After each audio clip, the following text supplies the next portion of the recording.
April 1 Odisha दिवसरु April 14 महाविषुव Sankranti जाए राज्य में ओडिया पक्ष अवसर में विभिन्न कार्यक्रम अनुष्ठित होउछि।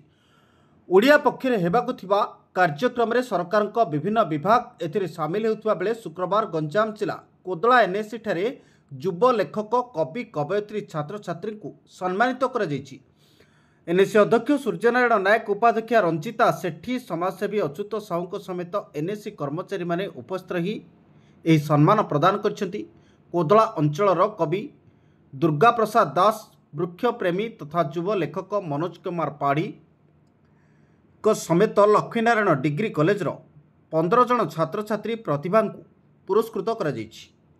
देखो आज आमर युव प्रतिभा मान कविता जो अन्वेषण जो कविता लिखी आनी निजे करके आज सम्मानित कराला। गत काली आमर कलाकार मान को सम्मानित करा जायतिला।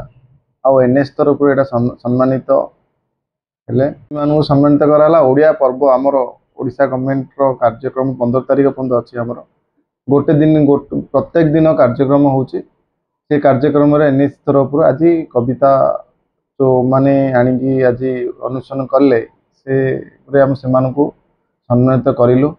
बहुत परिमाण रे अछंती आमर ये प्रतिभा माने से माने भविष्य रे आम माटीर गर्व रखिबे। से आज से आम सम्मानित करथिया जो आमको गर्व फील लागुଛି।